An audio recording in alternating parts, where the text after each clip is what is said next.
Disrespect is not to be taken lightly. Feel what I'm saying? At all. You never accept disrespect. You know, David was not soft at all. People know this from David and Goliath, but they don't know the whole story of David. Well, there was one time David was hiding out from King Saul because King Saul was jealous that he was anointed next. So David was hiding out in the wilderness with a group of people. He had a whole bunch of people with him that respected him, whatever. There was a farmer who was wealthy named Nabal. He had a wife named Abigail. David sent some men down there and said, go ask him to share with us some food and things like that because I heard he's a wealthy man. The nigga goes and tells the people that David sent, who the fuck is David? Son of who? Man, fuck David, right? David told his niggas, hey man, strap up. Literally, he said, go put your swords on. I got something for that motherfucker. He was gonna go down there and kill Nabal, right? Abigail heard this and she caught him coming down with a whole bunch of niggas. She called him and was like, my husband is a fool or whatever the case may be. You know, he's drunk, he's a foolish man, whatever the case may be. Pled with them, bowed down and gave them food and stuff like that. And David was like, all right, you know what I'm saying? He walked off.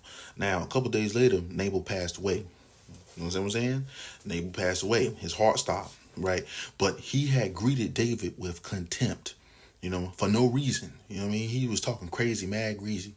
I do not take disrespect from any person for no reason. A lot of people say, well, that wasn't that much a big deal. Anybody who says that's not a big deal, even if it's something small, they don't know human nature. They don't know psychology.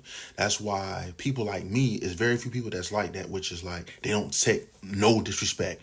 Anything, even if it's very small, people like, nah, fuck that, right? I take tone as disrespect.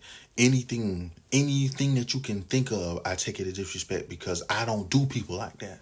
When I worked at customer service and I had a bad day, I never treat the customers bad. Like, oh, fuck you, or whatever the case may be. There's a lot of girls who do that. If they having a bad day, they'll treat the customers bad. A lot of dudes do that too. If they having a bad day or they going through it, you know, they treat people bad.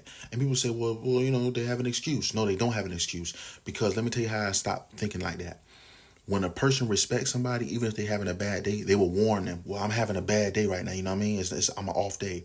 Or they'll just pick up the attitude and be around that person and be like, well, you know, they get their act together, right?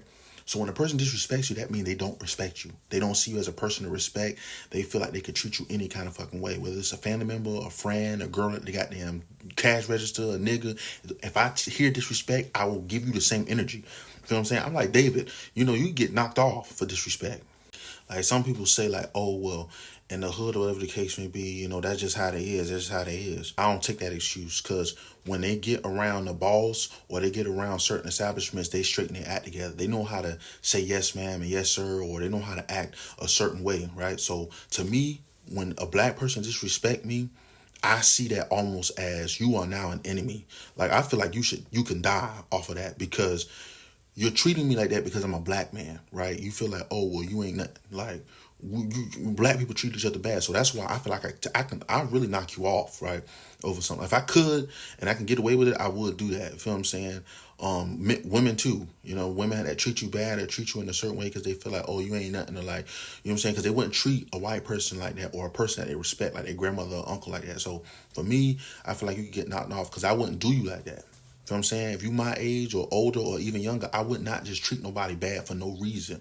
Last thing, Gambino from Berserk is a bitch ass nigga, right? He sold Guts' ass cheeks to that nigga, and he also treated Guts like he was to blame for everything that happened to him. It's parents that's like that for real. Dads and moms that they blame their kid for everything. You never blame a kid. A kid is a kid. If anything, you the one to blame for anything that goes wrong in your life. You to blame for what happens to your kids, right? But you got evil people that's narcissistic and all that type of shit that'll be like Gambino in real life.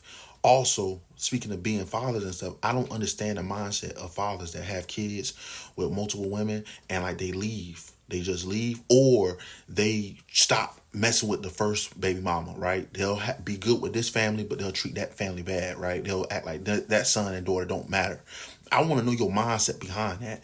If the woman didn't stop you from seeing them kids and stuff like that, or, you know, a sad sex story like that, if you just feel like that, please put in a comment why you think like that, for real. For example, say if I have a baby with one woman, right? I have a son. And then we be together for a while, and then we break up. And then 2 years later, I get with another woman. I have two babies with her. My first son, I completely forget him. Like, I don't talk to him. I don't do nothing. I just focus on this family. Why and what makes you do that? Why would you just leave the first one? You know what I'm saying? How I feel is you should integrate that one with the other kids, whatever the case may be. If you're gonna be a bitch ass nigga and fuck other multiple women because you can't keep your damn dick in your pants, you have to at least integrate all your kids together. You don't leave them. Bob Marley did that. He integrated all his kids together. Young boy, he even integrated his kids together. They know each other. Well, from what I heard, he used to do it. You know what I mean? But if you a father that just do that, man, why you do that? To me, I feel like you a low ass nigga, like you a scumbucket, like you a bitch ass nigga, like for real, like you is like a criminal, like you the worst of the worst that ever existed.